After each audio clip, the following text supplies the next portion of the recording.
to another episode of the Common Sense Campaign. I'm your host, Damien McCall, and today's topic is on social fallacies. Words that we use are used to communicate.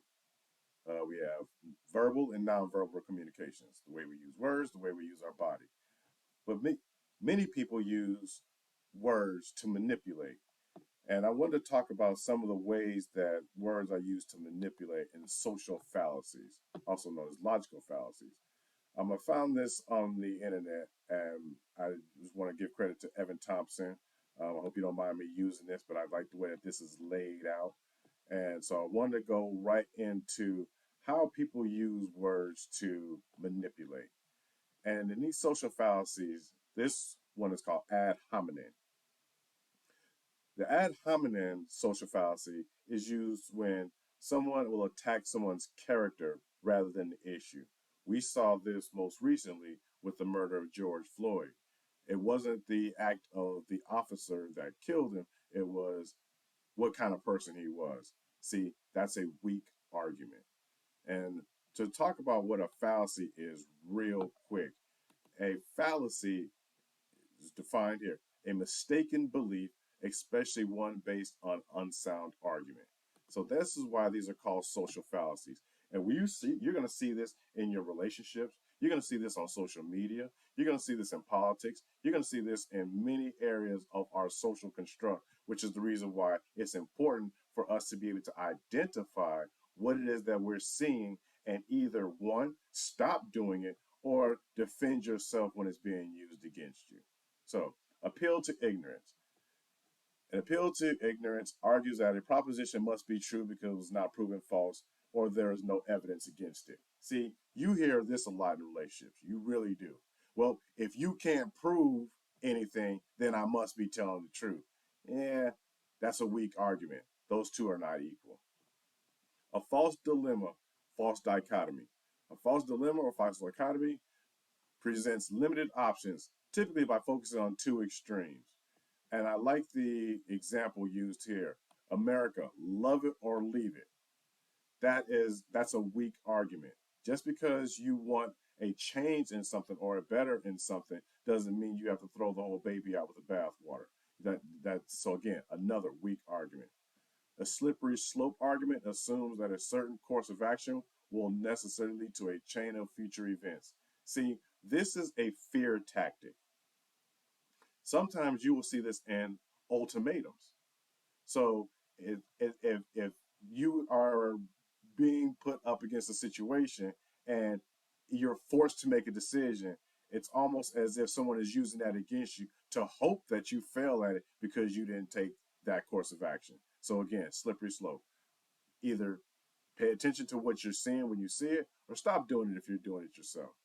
Circular argument occurs when a person's argument repeats what they have already assumed before without arriving at a new conclusion. Now, this happens a lot in, in very frivolous arguments. This usually happens when two individuals are having a bad day on two separate different issues. There is no real issue, but the argument is based around something minute, and it always keeps coming back to something that has nothing to do with addressing the problem, other than the fact that you are just having a bad day. And guess what, people? People have bad days. Give each other a break. Cool out sometimes. You don't always have to come for somebody because they're not moving at the pace that you think that they should move. Give people a break. This is what the Common Sense Campaign is all about. So let's get after it. A hasty generalization is a claim based on a few examples rather than substantial proof. Now, hasty generalization was best described in this movie, The Birth of a Nation. And this is the original one from 1915. If you really want to see how a generalization and rationalization was used to program this this social fallacy,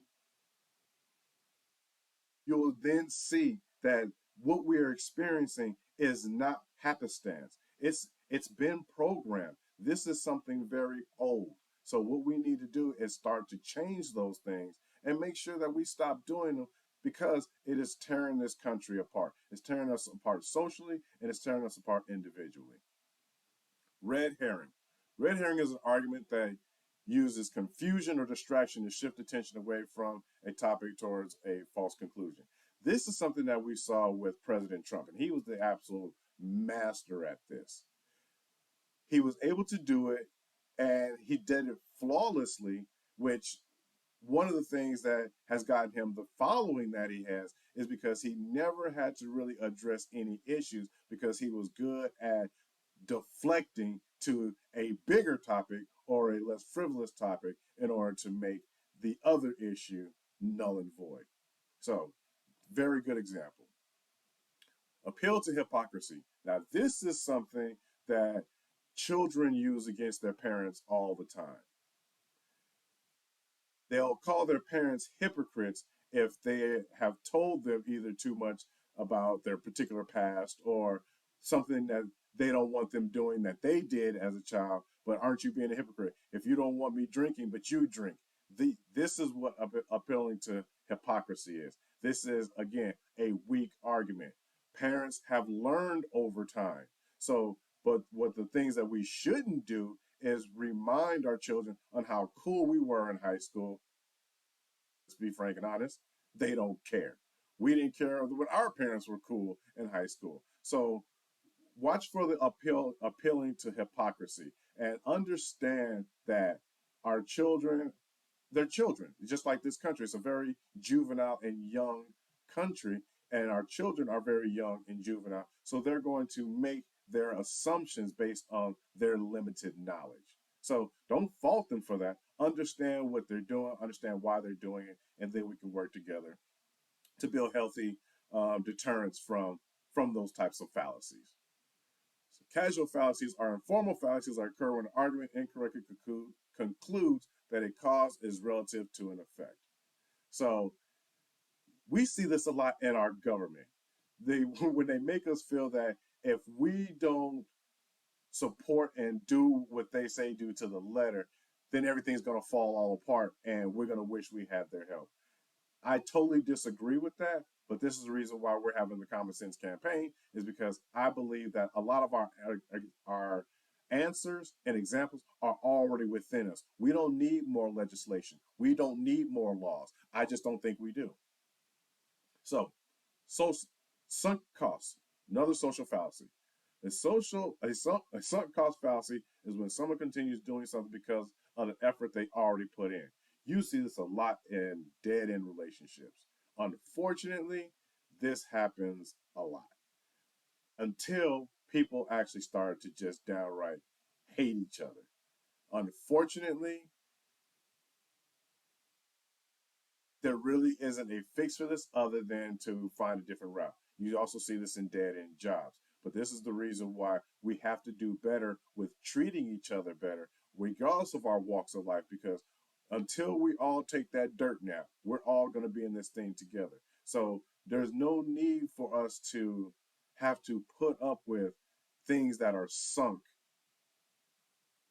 in the effort it takes to maintain it simply because we've just done it for so long. So now, if you're already there, that's going to be tough to change the wheels on that to reverse that. But for those that have not experienced that yet, this is the reason why we're trying to nip some of that in the bud before it actually becomes detrimental to your self-actualization, your approach to self-actualization.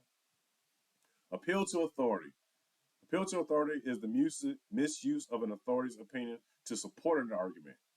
We hear a lot of this when we are listening to scholars and politicians. Well, if they've been doing this for so long, they must know what they're talking about. Oh, if the police officer says this is what it is, then this is what it is. No, those are all weak, weak, weak, weak. Equivocation. Equivocation happens when a word, phrase, or sentence is used deliberately to confuse, deceive, or mislead. In other words, saying one thing but meaning another. Now, this is, you'll see a lot of this in um, when people are first starting to date, when someone will make a sexual innuendo, and then somebody will respond with a a, a double entendre. I actually have the definition here. Double entendre, a word or phrase open to two interpretations. This is a, this is sometimes called double talk, game, or whatever, but it's called equivocation. So when someone says something and they're trying to get an action or reaction out of you without saying it, it's called equivocation. So know this when you see it. It's not new, and no one is pulling the wool over your eyes. This is what it's called. It is a social fallacy. It is a misguided and weak attack on trying to get to the point of what they really want to get to. Appeal to pity. Now, this you'll see a lot of this on the internet now. One of the things that is so disturbing about the way the emotions move across the internet is the fact that it doesn't really matter what the cause is. If you can get enough people to empathize or sympathize with the movement, it really doesn't matter what the real problem is. Instead of addressing the problem, someone can just really use a red herring and say, well, the way that they told me what they told me was disrespectful. So now you can't get to the problem anymore because now you're worried with the emotion. No, we need to stop that. Once we appeal to the pity, yes, yes, yes, you're a human being. Okay, you felt disrespected, you felt underserved. Now, what is the problem? When we start to ask those questions, we can start cutting through the minutia and stop worrying about the emotions because we're all human. We're all emotional. No one can tell you how to feel. Guess what? When someone says you can't tell me how to feel, you're right. Now, are you accurate on why you're feeling it? Now, this is different. Now, if you want to just deal with the emotion, well, I may not have time for that. But if you really want to get to the root cause of the problem, then let's get to it and let's stop using all these social fallacies to mislead and misguide, misjudge, and manipulate. Bandwagon fallacy. The bandwagon fallacy assumes something is true or right or good because others agree with it. Now, you'll see this in religion, period in. Hey, everyone else is doing it, must be right. Moving on. So, I wanted to have this conversation with you because people are manipulating each other out there. And if I can level the playing field on how to not get beat out there, where your day will improve because now you're not getting taken advantage of, well, that's what I'm going to keep doing. And if you feel what I'm saying and you want to join where I'm going with this, then please join me, the Common Sense Campaign. I'm your host, Damian McCall.